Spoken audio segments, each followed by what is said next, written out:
예수님은 오늘 우리에게 말씀합니다. 너희들 누구인 줄 아느냐? 세상의 사람들은 나는 누구지? 나는 무엇을 하면 살지? 라고 찾아다니지만 우리 그리스도는 찾아다닐 필요가 없어요. 여러분이 누구인가 고민할 필요가 없습니다. 하나님께서 여러분이 누구인가 규정해 주셨습니다. 주님은 우리에게 말합니다. 너희는 세상의 소금이라고 말합니다. 너희는 세상의 빛이다 라고 말을 하고 있습니다. 여러분 이미 정해졌습니다. 여러분은 세상의 소금입니다. 세상의 빛입니다. 그렇다면 예수님은 왜 세상에 참 많은 것들이 있는데 소금이라고 우리를 부유하셨을까? 지금의 소금은 우리가 흔하게 볼 수 있지만 예수님이 설교할 당시의 소금은 아주 귀했어요. 그래서 태양 아래에 소금이 있다라는 말을 할 정도로 소금은 귀하였습니다. 소금은 생명을 살리는 데도 사용하였었고 그리고 또한 치료제로도 사용하였으며 부패를 막는 데도 소금이 사용되었습니다. 그 당시 예수님께서 말씀을 전하셨을 때 제자들에게 말씀을 전하셨는데 그 제자들의 대부분의 직업은 다 어부들이었습니다. 어부들에게 소금은 생명과 같았습니다. 물고기를 잡습니다. 그 물고기가 부패되지 않기 위해서는 소금을 치는 염장질이라는 걸 합니다. 그래서 상하지 못하게 하는 것이죠. 이렇듯 여러분 이렇게 소금은 참 많은 역할을 하게 되는 것입니다. 사랑하는 여러분, 주님은 오늘 우리들에게 말합니다. 너희는 세상의 소금이란다. 이렇게 소금의 역할을 잘해야 되는데 그런데 지금 나의 삶에 있어서 나는 이런 소금의 역할을 잘하고 있는가는 돌아봐야 되는 겁니다. 왜냐하면 내가 세상의 소금이지만 소금이 만일 그 맛을 잃으면 무엇으로 짜게 하리오라고 말씀하시고 후에는 아무 쓸데가 없이 쓸모가 없이 담에 밖에 버려져 사람에게 밟히게 된다라는 예수님의 강한 말씀을 선포하고 있습니다. 그래서 우리는 내가 지금 이렇게 귀한 소금인데 내가 소금으로서의 삶을 살고 있는가는 보셔야 합니다. 소금은 어떤 역할을 한다고 했었죠? 치료제야. 또한 영적인 여러분 여러 가지 중요한 역할을 하는데 우리 한번 정리를 해보면요. 이 소금은 생명을 불어넣고 살리는 역할을 합니다. 소금인 우리들은 죄를 막아내는 영적 방파제 역할을 합니다. 상한 영혼과 병든 가정을 치료하는 치료제 역할을 합니다. 공동체를 정결하게 하는 소독제 역할도 합니다. 소금이 녹아지지 헌신과 희생의 역할을 하는 거 우리가 해야 되는 것입니다. 여러분 지금 이런 역할을 하고 있으니까 여러분이 좀 부족하게 느껴지신다면 맞다. 예수님은 나에게 소금이라고 하였는데 나는 지금 생명을 불어넣고 살리는 역할을 하고 있는가? 나는 지금 죄를 막아내는 영적 방패제의 역할을 하고 있는가? 나는 상한 영혼과 병든 가정을 치료하는 치료제 역할을 하고 있는가? 나는 정결하게 하는 소독제 역할을 하고 있는가? 나는 헌신과 희생의 역할을 하고 있는가? 여러분 자신에게 되물어봐야 됩니다. 내가 그런 역할이 많이 부족하게 느껴지신다면 여러분이 다시 한번 내가 소금으로 삶을 살기를 결단을 해야 되지만 그것보다 더 중요한 건 내가 소금이라는 인식이 참 중요합니다. 내가 누구인가를 알 때 우리는 행동하게 되어 있고 부족한 점은 채우려고 하게 되어 있습니다. 예수님 말씀하셨습니다. 너희는 세상에 소금이라고 말합니다. 그러면서 세상의 부패를 막는 것, 세상을 치료하고 세상에 있는 모든 영혼을 주님께로 돌아오게 하는 것은 바로 너희란다. 너희들을 통해서 나는 세상을 치료할 것이란다. 우리가 생각하기에는 여러분 세상에 참 멋지고 근사한 사람들이 많잖아요. 권력가, 어떤 지식이 있는 사람, 똑똑한 사람, 물질도 많은 사람, 경험도 많은 사람, 정말 지혜롭고 재능이 많은 사람이 많습니다. 그러나 예수님은 오늘 이 말씀, 너희는 세상의 소금이라는 이 말씀은 보잘것도 없고 가진 것도 없으면 지식도 많이 약한 어부들에게 했던 거죠. 그 어부가 누구입니까? 예수님의 제자 하나님의 자녀들에게 했던 것처럼 우리 하나님 보시기에 이 세상을 치료하고 이 세상의 부패를 막고 이 세상을 살리는 유일한 대안은 바로 여러분이라는 겁니다. 이걸 믿으셔야 하는 겁니다. 바로 여러분이라는 겁니다. 세상의 그 어떤 누구를 향해서도 너희가 소금이 하지 않습니다. 그리스도인 바로 여러분을 향해서 너희는 세상의 소금이라고 말합니다. 혹시 여러분이 나는 하나님의 자녀라는 것은 믿어지지만 내가 세상의 부패를 막고 내가 세상을 치료하고 내가 세상의 생명을 살리는 유일한 대안, 우리 가정의 유일한 대안, 우리의 공동체 유일한 대안, 우리 사회, 이 나라 민족의 유일한 대안이 나라는 이 믿음이 좀 약하신 분은 여러분의 생각을 내려놓고 주님 우리에게 말합니다. 너희가 세상의 소금이란다. 이 말씀을 그대로 받아들여서 나는 세상의 소금이다라는 것을 분명하게 깨달으셔야 됩니다. 여기서 너희는 세상의 소금이니 할 때 이 소금이니 이니는 참 중요한 의미를 갖고 있습니다. 예수님 우리들에게 너희는 소금이 되어라, 소금이 될 것이다 라고 말씀하지 않으시고요, 너희는 세상의 소금이다 라는 이니를 썼습니다. 그래서 이니는 헬라어로 에스테입니다. 영어로는 비동사를 말합니다. 나는 사람이다, 나는 여자이다, 나는 남자이다, 나는 누구누구이다. 이것은 변하지 않는 본질이죠. 그의 성격, 그의 행동, 그의 결과 상관없이 사람이다, 여자이다의 그 이다. 내가 소금으로 살지 못했다 할지라도, 내가 소금의 역할을 하지 못했다 할지라도 여러분의 소금이 아닌 건 아닙니다. 소금 맞습니다. 본질은 변하지 않지요. 우리가 세상에 이런 말을 할 때가 있어요. 너무 큰 죄를 지었거나 너무 삶을 거칠게 살 때 저 사람은 사람이 아니야 라는 말을 할 때도 있어요. 그때 그 말이, 사람이 아니야 라는 말이 그 사람이 네 발 달린 동물이 되어서 왈왈 짖고 다닌다는 그 뜻입니까? 그건 아니에요. 사람으로서의 삶을 제대로 못 사는 것이지 그의 본질, 사람이 갑자기 동물로 바뀌었으니까 그건 아닌 것처럼 어떤 순간에도 소금이란 본질이 변할 수는 없어요.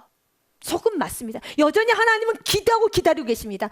오직 이 세상의 부패를 막고 가정을 살리는 유일한 대안은 바로 너야. 너희들밖에 없어. 너가 세상의 소금이야. 너희는 세상의 소금이야 라는 이 분명한 자기에 대한 인식을 하고 살아야 돼요. 그런데 내가 소금처럼 살지 못합니까?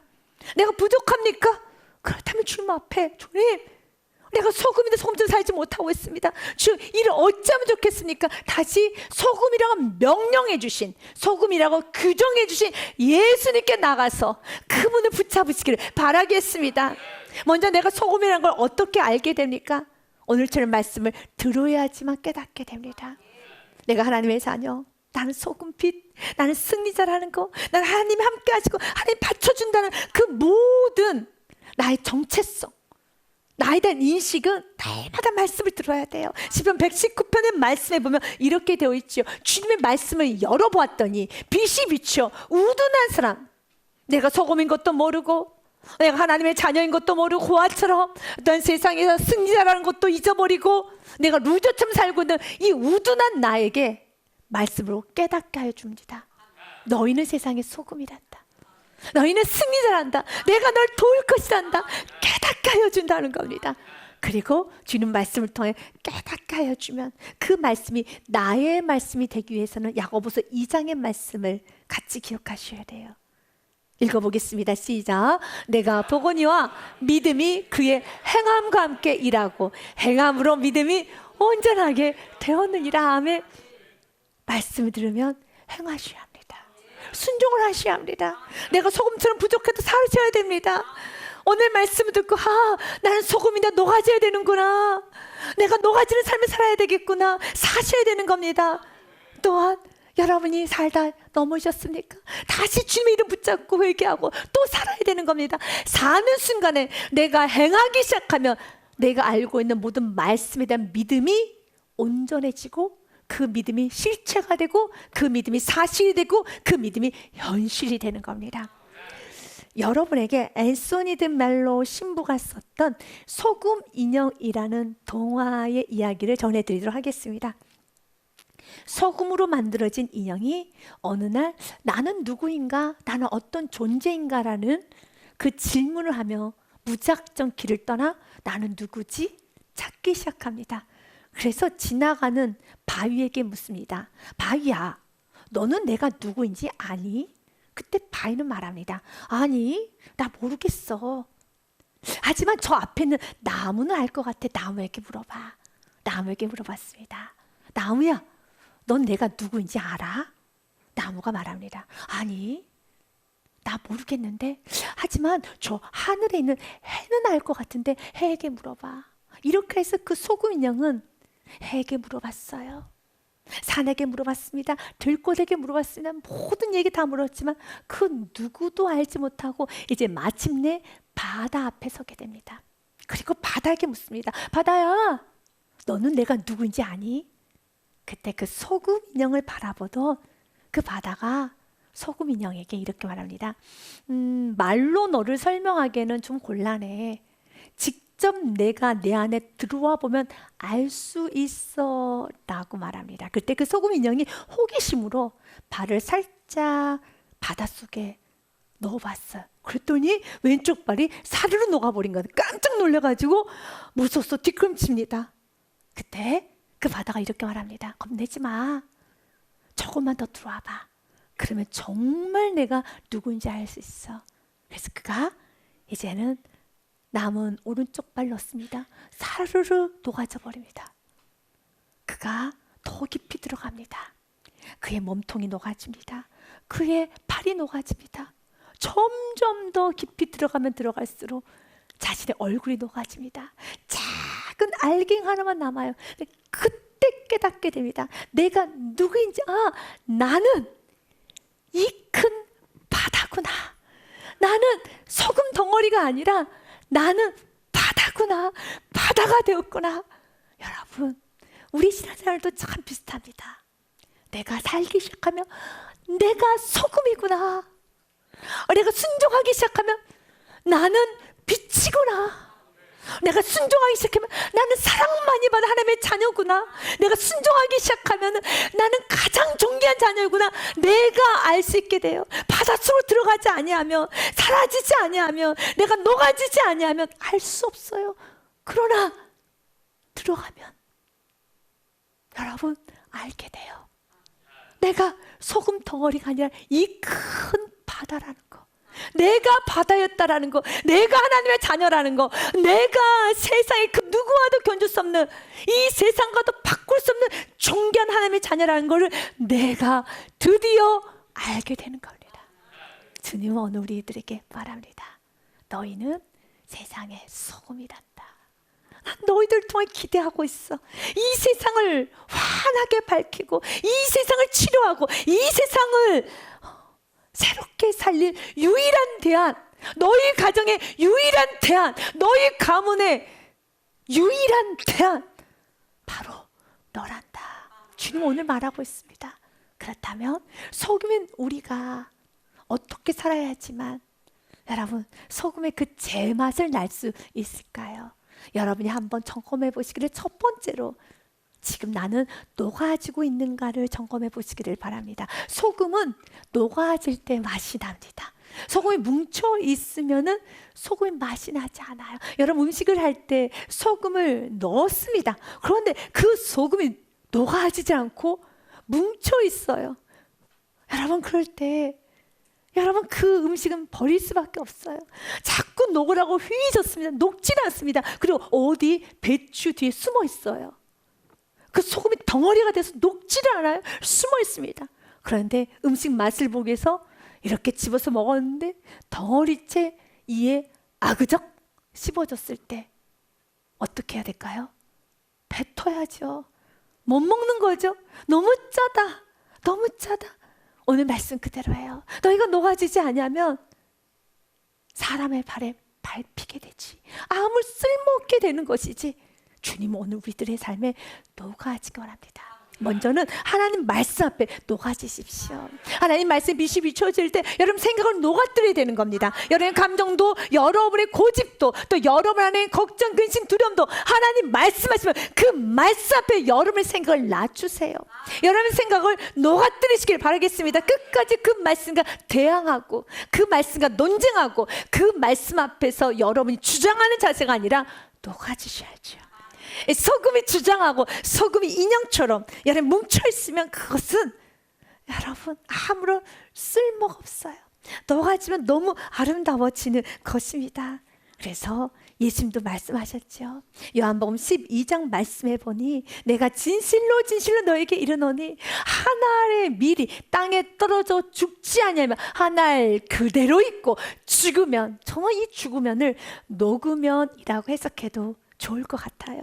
녹으면, 내가 녹아지면 말씀 앞에 녹아지고, 내가 또 가는 곳마다 순종으로 녹아지고, 나의 생각과 나의 모든 이 고집을 다 녹아들여서 하나님 말씀에 그대로 순종하면, 내가 녹아지기 시작하면 가정 안에 소금의 역할을 제대로 하면서 가정 안에 어둠이 몰아내질 것이고, 가정이 깨끗해질 것이고, 여러분 직장 사회 안에 하나님 내게 주신 말씀에 순종으로 나아가면 모든 여러분이 머무는 공간은 살아납니다.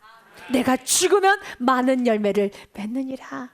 그러나 자기 생명을 사랑하는 자는 잃어버릴 것이요, 이 세상에서 자기 생명을 미워하는 자는 영생하도록 보존하리라. 주님은 우리가 녹아지기 원합니다. 그리고 이제는 공동체 안에서도 녹아지기 원합니다. 우리에게는 크고 작은 공동체가 있죠. 가정이란 공동체, 또 교회라는, 또 직장, 사회, 여러분이 곳곳에 공동체 안에서 녹아지셔야 됩니다. 그렇다고 하여서 내가 소금이란 본질을 잃어버린 채 녹아지면 안 되지요. 맛을 어우르기 위해서는 소금의 그 고유의 특성을 잊어버려서는 안 되는 겁니다. 소금을 넣는데, 한 국자는 넣는데 아무 맛도 여러분 일어나지 않아요. 그러면 안 되는 것처럼, 그렇다고 하여서 소금 맛만 드러나면 또 안 되죠. 소금은 녹아져야 되고 어우러져야 되는 겁니다. 그래서 두 번째로 조화를 이루셔야 되는 겁니다. 여러분 소금 맞습니다. 그러나 소금의 맛만 드러내고 자기만 주장하면은 쓸모없는 소금이 되는 겁니다. 소금이 녹아져서 다른 맛과 어울려야 되는 것처럼 주장하는 자세가 아니라 어울려야죠. 나의 본질은 잊지 마시고요, 말씀을 기준은 분명히 하되 어울리셔야 되는 겁니다. 베드로전서 말씀해 보니 5장 2절과 3절 말씀에 리더들에게, 가정의 리더인 부모에게, 교회 또한 직장과 사회, 이제 어른들에게 하는 말입니다. 너희 중에 있는 하나님의 양무리를 치되 억지로 하지 말고 하나님의 뜻을 따라 자원함으로, 더러운 이득을 하지 말고 기꺼이 기쁨으로 하고, 같이 읽습니다. 시작. 맡은 자들에게는 주장하는 자세를 하지 말고 양무리의 본이 되라. 아멘. 주장하는 자세를 하지 말고 본이 되십시오. 여러분이 본이 되어 살아야 되는 겁니다. 아, 내가 그리스도인으로서 나의 삶을 통해서 좋은 모습이 보여줘야 되겠죠. 주님은 오늘 우리들에게 말씀을 합니다. 너희는 세상의 소금이란다. 소금이란 본연의 맛을 잊지 마십시오. 그러나 그 소금의 그 본연의 맛을 가지고 우리는 말씀이라는 기준을 가지고 교회 안에서만 사는 것이 아니라 세상에서 소금이 되셔야 됩니다. 가정에서 소금이 되셔야 합니다. 회사와 여러분 모든 사업체에서 소금이 되어서 사셔야 되는 겁니다. 주님은 또한 14절에 빛이라고 말합니다. 세상의 빛이라. 산 위에 있는 동네가 숨겨지지 못할 것이야. 15절 말씀에도 연이어 같이 읽습니다. 사람이 등불을 켜서 말 아래 두지 아니하고 등경 위에 두나니 이러므로 집안 모든 사람에게 비치느니라. 아멘. 빛은 비춰야 되는 겁니다. 어떤 사람이 그 등불을 켜서 말 아래 두지 않죠. 대박에 덮어놓지 않죠. 뚜껑에 덮어놓지 않죠. 환하게 비춰지도록 하여야죠.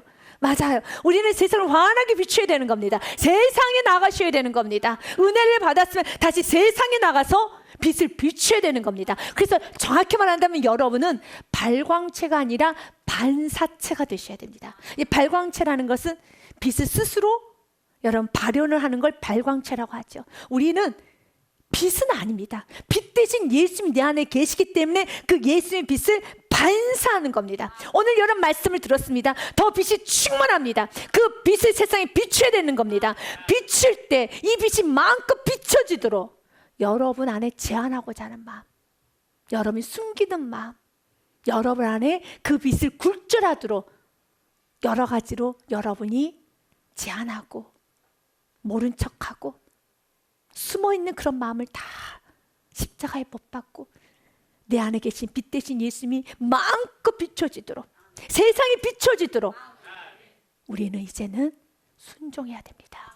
그래서 여러분이 영혼을 위해서 기도하고 가정을 위해서, 교회를 위해, 나라를 위해서 어떤 문제를 놓고 기도하기 시작하면 하나님은 그 영혼에게 그 문제의 빛을 비추기 전에 먼저 여러분의 마음의 빛을 먼저 비춰요. 왜냐하면 여러분 마음 안에 있는 모든 빛 대신 예수님이 마음껏 펼쳐갈 수 있도록 여러분 마음 안에 있는 어둠들을 비추세요. 우상은 무엇이 있는가? 버려야 될 건 무엇이 있는가? 어떤 지저분한 것들이 있는가? 다 비춰서 자녀를 축복하기 전에 부모를 먼저 비추십니다. 사업장을 축복하기 전에 사업주를 먼저 비추세요. 여러분의 모든 기도 제목을 응답하기 전에 먼저 여러분의 마음을 정결하게 합니다. 왜냐하면 여러분이 빛이기 때문에 빛을 반사해야 되는 겁니다. 그래서 지금 여러분을 먼저 비추십니다. 그럴 때 빛을 받을 때 숨기지 마세요. 정직하게 나가서 주님 치료하여 주사, 마음껏 나를 만져주사, 환하게 비춰주시옵소서. 우리 고린도후서 4장 6절 말씀에 보니 어두운데 빛이란 말씀하셨던 그 하나님께서 예수 그리스도 얼굴에 있는 하나님의 영광을 아는 빛을 우리의 마음에 비추었느니라. 아멘. 우리의 마음에 비추었느니라. 우리의 마음에 비춰주십니다. 그 빛을 세상에 비춰야 되는 겁니다. 소금과 빛의 특징은 소금이 사르르 녹는 것처럼 시끄럽지 않아요. 빛은 조용히 스며드는 것처럼 우리 그리스도인들은 시끄러운 존재들이 아니에요. 불협화음 내는 존재들이 아닙니다. 여러분은 세상을 바라볼 때 조금 시끄럽게 느껴지고 불협화음이 느껴질 때 누구의 책임이라고 생각을 하시나요? 성경은 말합니다. 그리스도인들이 소금이 되면 되는 것이고 빛이 되면 되는 것이고, 주님 우리가 소금처럼 빛처럼 이제는 스며들어 살기 원하고 녹아지며 살기 원합니다. 그리고 우리의 모습을 통해서 하나님이 드러나기 원합니다. 이렇게 우리가 스며들고 녹아지는 것은 우리 삶 가운데 착한 행실이라고 하는 겁니다. 14절 6절 말씀에 보면은 주님께서는 이렇게 연여 말씀하셨어요. 같이 읽습니다. 시작. 이같이 너희 빛이 사람 앞에 비치게 하여 그들로 너희 착한 행실을 보고 하늘에 계신 너희 아버지께 영광을 돌리게 하라. 아멘. 세 번째 질문해 보겠습니다. 여러분은 착한 행실을 하고 있는가요? 착하게 살고 있는가요? 예수님 말씀하셨어요. 착한 행실을 사람들에게 보이라라고 말씀합니다. 그렇다면 착하다는 그 뜻이 무엇일까요? 헬라어로 보니 칼로스라고 되어 있어요. 그 뜻은 도덕적인 선함을 뛰어넘어서 하나님의 아름다우심, 하나님의 고귀하심, 하나님의 그 멋지고 근사하신 모습이 드러나는 것이 착합니다. 바로 16절 말씀 그대로 우리의 착한 모습을 통하여서 하나님의 아름다움이 세상 사람들에게 보여져야 돼요. 하나님의 여러분 의로우심이 보여져야 되고 하나님의 고귀하심이 보여져야 되는 겁니다. 우리 하나님은 어떤 분이신가요? 하나님은 굉장히 정직하시죠. 성실하시죠. 의로우시죠. 진실하시죠. 사랑이 많으시죠. 책임감이 너무 많으시죠. 항상 기뻐하시죠. 항상 넘치는 감사 열정이 있으시죠. 이게 하나님 아닙니까? 바로 그 하나님 모습이 우리 행실을 통해서 보여줘야 되는 겁니다. 그러니까 나의 부지런한 모습을 통해서 하나님의 부지런함이 보여져야 되고, 나의 성실의 모습, 나의 진실한 모습, 나의 정직한 모습, 나의 믿음의 모습, 나의 온유하고 겸손한 모습을 통해서 하나님이 그대로 비춰져서 말씀 그대로 너희의 착한 행실을 보고 하늘에 계신 너희 아버지께 영광을 돌리게 하라.